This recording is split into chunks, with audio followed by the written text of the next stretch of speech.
Hello everyone, today we will present about Mrs.Dalloway part 3.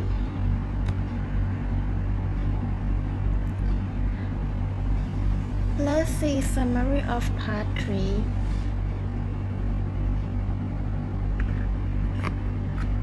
Clarissa got annoyed because one of her guests invited her poor and third cousin to her party, and Elizabeth was Miss Kilman.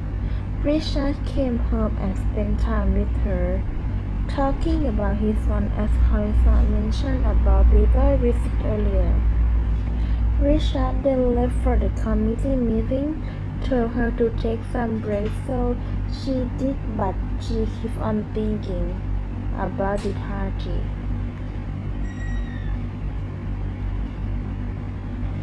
Elizabeth came in and told Clarissa she would go outside with Miss Kilman. Clarissa felt Miss Kilman stole her daughter away. Miss Kilman, angry thinking about Clarissa, told Elizabeth they must have some teeth. It went by pretty awkward.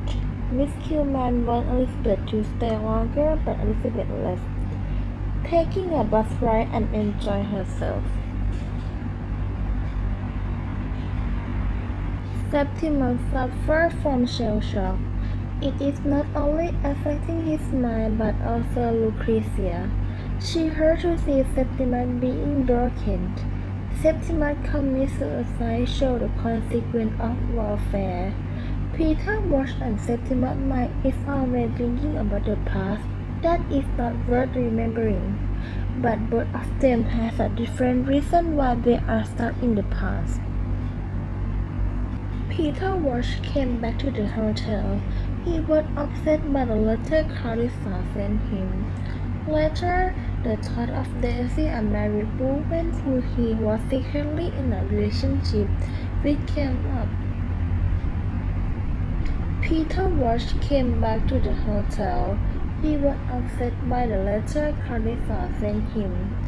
Later, the thought of Daisy, a married woman who he was secretly in a relationship with, came up.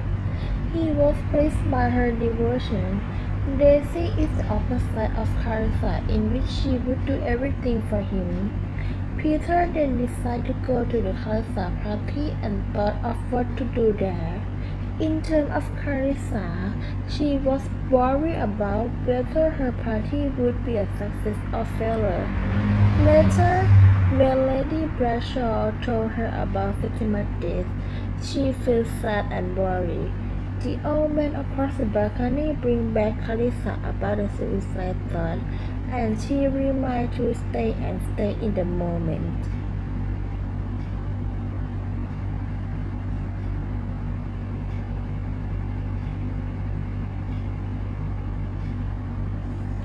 Scene of Septimus' suicide. This scene, containing the root of a lyric, poetic mind, are some of the most concrete in the novel. There is a terrifying sense of what it is like to be insane, to have one mind loses one moment, displace the next. In these scenes, Septimus seems to come out of his illness into a kind of remission. He is lucid, see the world through clear eyes, and does not hear a voice. Septimus seems to forget the approach of the doctor when he wakes up after helping Lucrezia with the hat making and see he is alone.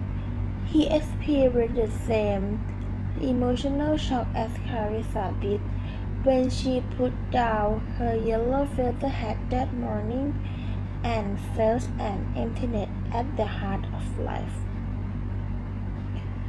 Septimus' feeling of being very far away is akin to Clarissa's feeling early this morning as she strolled through London. He'd fear no more. It's her comfort. Septimus' soul has been severely damaged by the war, and the beauty he sees is ephemeral. He tried to preserve this soul from the clutch of the overbearing doctor by asking Lucrezia to burn the paper on which he drew and brought his thought over the period of his illness. Septimus temporarily signed with the end with his suicide. For Septimus, he does not want to die, but since he feels he has no alternative due to the doctor's treat, he will make the decision and perform the action himself. He demonstrates his refusal to let the doctor take his soul when he announced, "I will give it you. Nobody has taken Septimus' soul." Septimus' suicide revealed the blooded of human nature as embodied by Holmes and Sir William. Before this point, Septimus had given many indications that he contemplated killing himself, the most obvious being when he openly said that it is his intention to do so. The opponents of Caliph and Septimus are all from class lower than the best, but they have been granted admittance through perseverance and education and employment. They do not demand equality in the new class. They demand domination.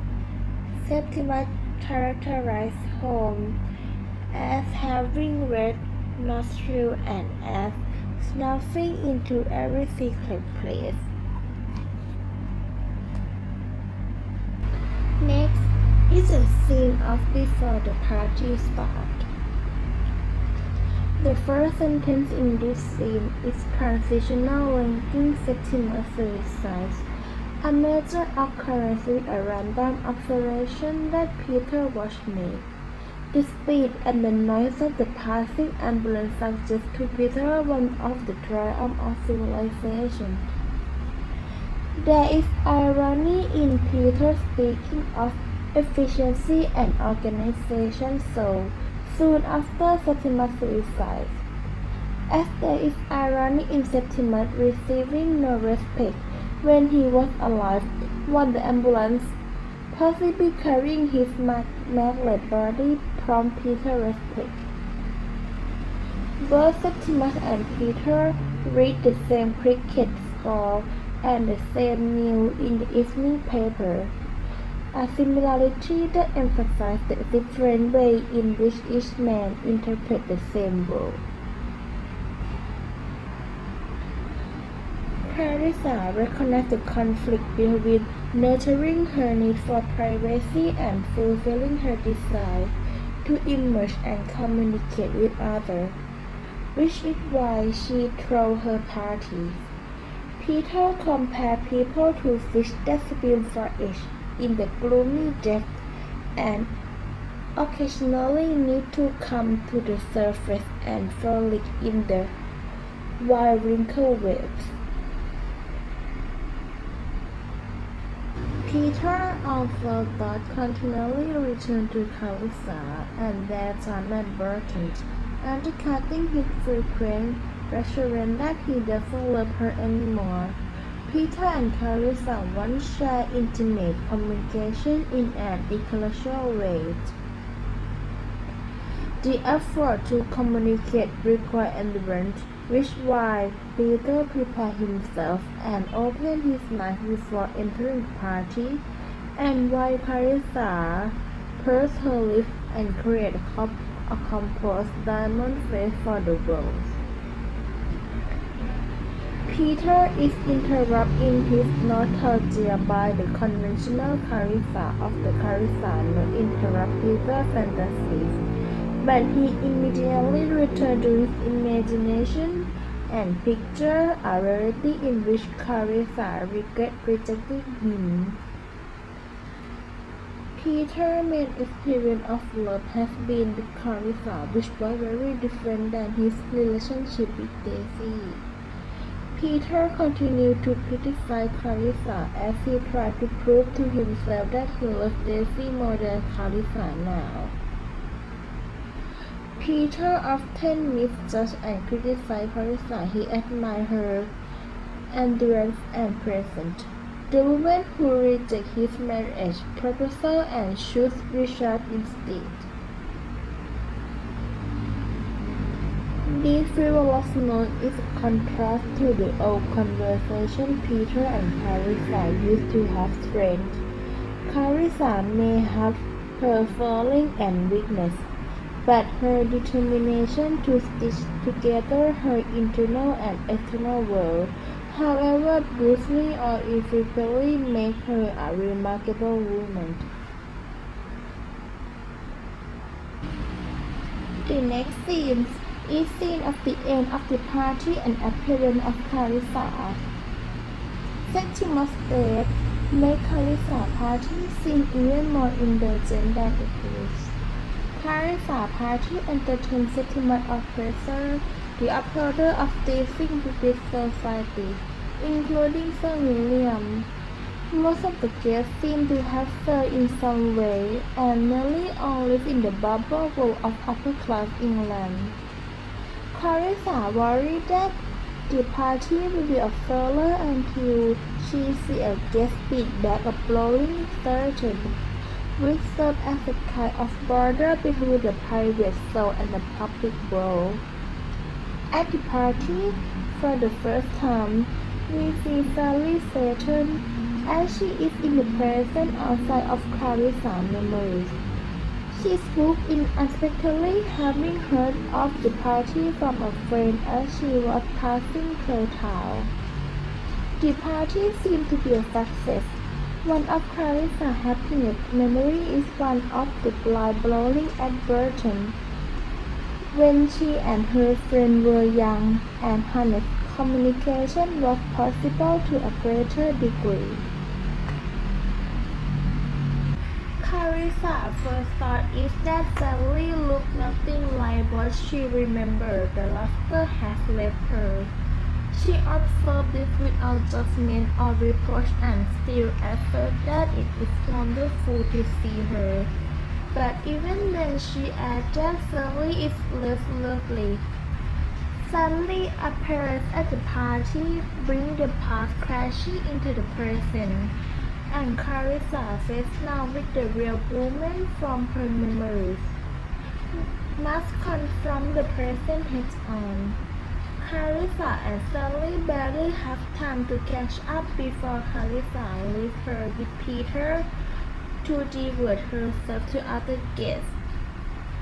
Clarissa has spent years remembering events lasting after Sally, and now that Sally is here in the flesh, Clarissa cannot face her as with Peter and the young woman he follows.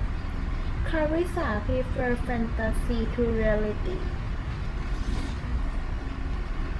Clarissa has spent her life stuck in Burton, with her memory of Sally and her occasional regret about Peter simmering constantly under the surface of her life. When Clarissa retreats to the small solitary room to reflect on Septimus' suicide, she experienced a powerful revelation. The impression of the Prime Minister's body is still on the chair in the room, emphasizing that the soul is never completely alone or free from the influence of social pressure. The feelings she has about them are distant and hollow, not within her heart but outside it. When she sees Peter and Sally talking and laughing about the past, she cannot join them. Only after watching the old woman next door and thinking about Septimus does she gather the courage to find them. To face the present fully, she must first come to terms with her own aging and eventual death. Clarissa feels that Septimus' death is her own disgrace, and she is ashamed that she is an upper-class society wife who has shame and desires social success. His death is also her disgrace because she compromised her passion and her soul when she married Richard, while Septimus preserved his soul by choosing death. Carissa sees her life clearly and comes to terms with her own aging and death, which ultimately enable her to endure. When she returns to the party, we can see her from Peter's perspective, not her own, and the novel ends without any more glimpse into her mind.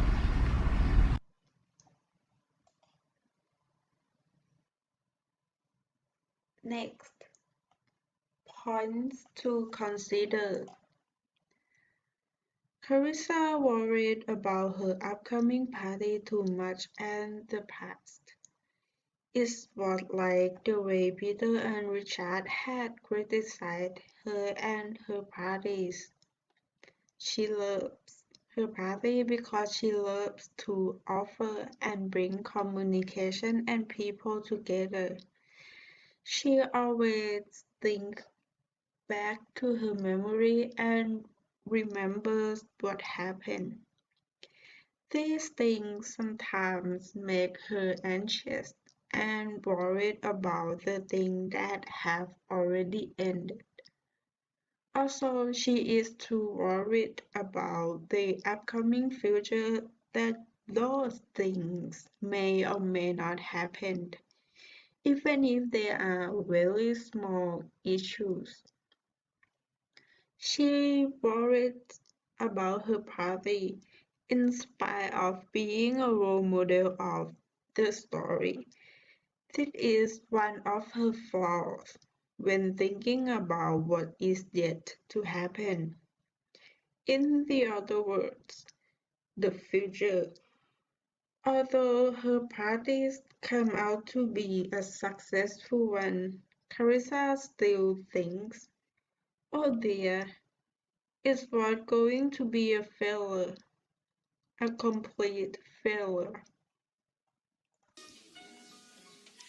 It's a great pity that women like your mother have nothing better to do with their time than give parties. Oh, I know it's not her fault. Women like your mother can't help it. They've been spoiled. She likes giving parties. I never go to parties. Why should they ask me? I'm plain. I'm unhappy. But I don't pity myself. I pity other people more. Miss Kilman and her attitude. Easily minding and complaining about her unhappiness at life, feeling bitter by her own experiences, beliefs, and refuse to be more open up to anything. The hint of sexual relationship between Miss Kilman and Elizabeth, just like the way Carissa and Sally used to have in the back of the time. It reflects how Carissa used to have with Sally when they were young. But in this case, Miss Human is just a lonely old lady. Maybe she just wants someone to be in touch with.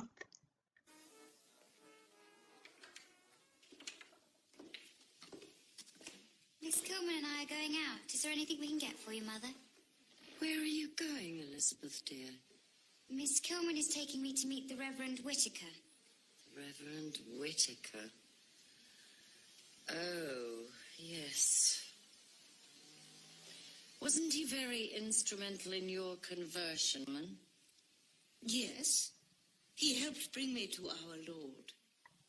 And is today's visit part of the history lesson? The Reverend Whittaker is also an historian, Mother. He can put history and religion in their proper perspective. I wonder what that is. I've never wanted to convert anyone, I hope. I just want everyone to be themselves. Love and religion tied Elizabeth and Miss Kilman, but somehow it destroyed the privacy of soul. Clarissa hated how Miss Kilman took her daughter away, wanted to convert and made the other feel small, stick strictly to one idea, which can destroy the individual self. Clarissa wanted people to be themselves, and asked for love. Peter came into her mind again. How he is so charming and clever, but loves fragile woman.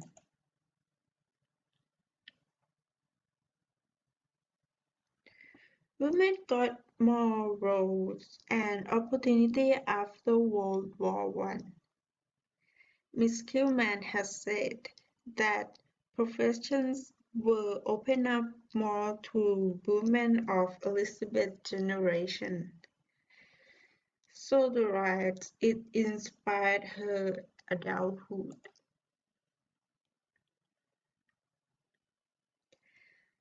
Septimus' mind is stuck in the past because of the shell shock, the effect of the warfare. It made him unhappy and suffering, but it is not his fault to be blamed, since it was the war that caused him trauma. Septimus' relationship with Lucia is affected by Septimus' mental illness. To see Septimus being hallucinating is very full for Lucia. Mr. Warren Smith, you want my life? I'll give it to you. Septimus committed suicide because he didn't want to give his soul. The doctor threatened him that they must be separate. Even though he doesn't want to die, he can't deal with his problem.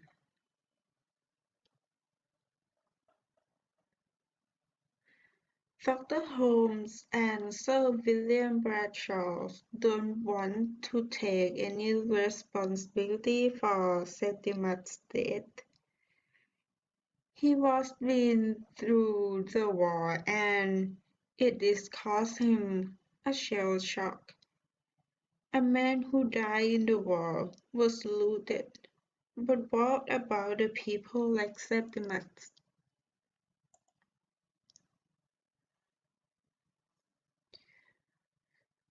Peter Walsh is similar to Septimus but also different.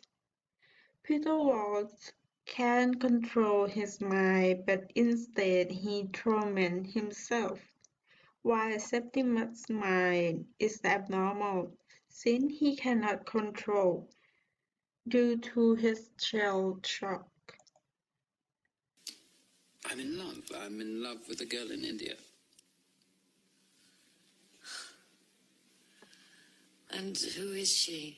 A younger woman, of course. Well, I'm not old, you know. My life isn't over, not by any means. Though you, of course, think me a failure, which I suppose I am compared to all this. But who is she? Tell me.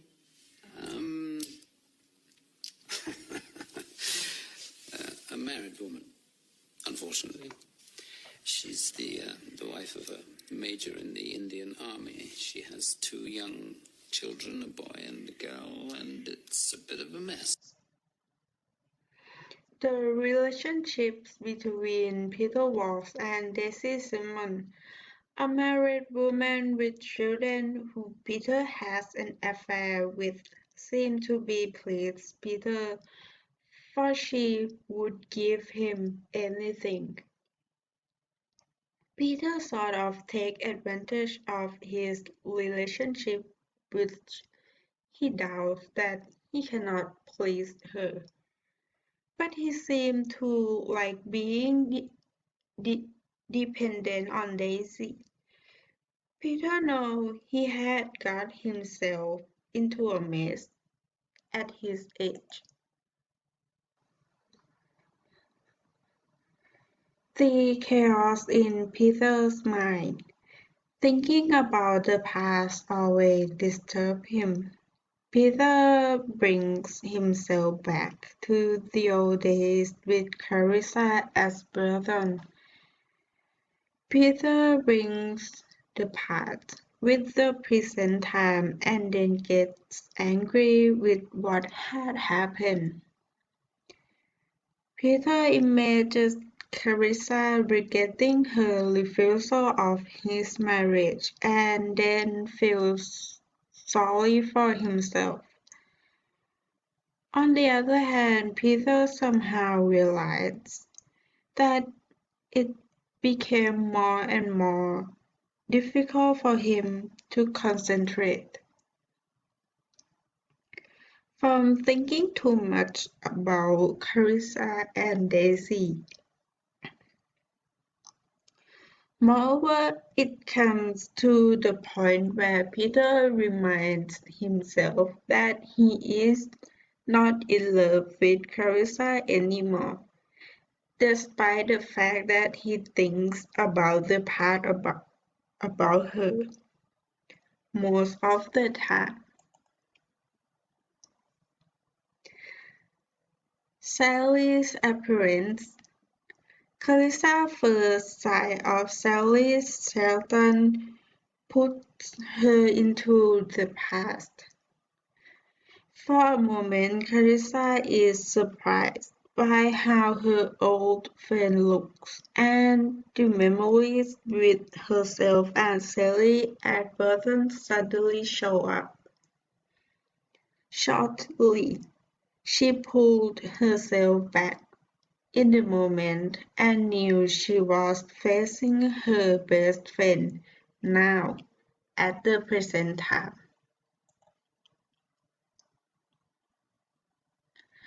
Clarissa thinking about Septimus. If it now to die, then now to be most happy. Somehow it was her disaster, her disgrace. After she knew about Septimus' death, she became more worried about her party and herself. Clarissa saw the old woman across a moment of enlightenment.